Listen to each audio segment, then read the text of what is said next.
జీవితంలో చాలా పరిస్థితులు మనల్ని వెనక్కి లాగుతూనే ఉంటాయి.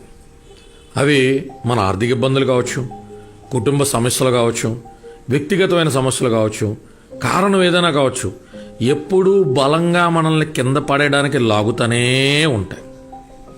అప్పటిదాకా మన అనుకున్నోళ్ళు, మనతో ఉన్నోళ్ళు మన చుట్టుపక్కలే ఉంటూ ఎందుకో తెలియని ఒక ప్రేక్షక పాత్ర వహిస్తారు తప్ప ముందరకు వచ్చి చెయ్యిచ్చి బయటపడేసేటువంటి ప్రయత్నమే చేయరు. వాళ్ళు ఏమన్నా చేస్తారేమో అని మనం ఆశగా చూసి అక్కడే నిశ్శబ్దంగా ఉండిపోవడం తప్ప ఒక్క అడుగు కూడా ముందరకేసేటువంటి అవకాశం ఉంటుంది. ఇక జీవితం అయిపోయిందేమో, ఈ సమస్యలోంచి బయటపడడం చాలా కష్టమేమో, ఇక జీవితం చరమాంకంలోకి వచ్చామేమో అనుకున్న క్షణం ఒక్కసారి కాస్త ఓపిక తెచ్చుకుని మనమే ఇది మన యుద్ధమే అని ఒక్కడుగు ముందరకేసే ప్రయత్నం చేయాలి. ఆ ఒక్కడుగుతో ఒక్కసారిగా మనం బయటపడిపోవచ్చు.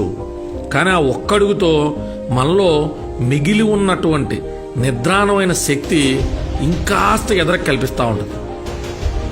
మన చుట్టూ ఉన్న వాళ్ళు అప్పుడు దాకా మనం వాళ్ళే ప్రపంచం అనుకున్న వాళ్ళు కళ్ళెదురుకుండా నడుచుకుంటూ వెళ్ళిపోతూ ఉంటారు. మనల్ని ఒంటరిగా వదిలేస్తారు. వాళ్ళు మన దగ్గరికి రాలేదే అనేటువంటి బాధ కంటే మనం ఎలా ఈ బాధలోంచి బయటపడాలనేటువంటి ఆలోచనే మనకు ముఖ్యం అవ్వాలి. కొంతమంది మన మీద ఉన్న ఇష్టంతోనో విశ్వాసంతోనో సాయం చేద్దామని ప్రయత్నించిన వాళ్ళలో ఉండే భయం, వాళ్ళకున్న పరిస్థితుల్లో వాళ్ళను కూడా ఒక్కడికి కూడా ముందరకేనవు. కొంతసేపు చూసి వాళ్ళు కూడా వెళ్ళిపోతారు.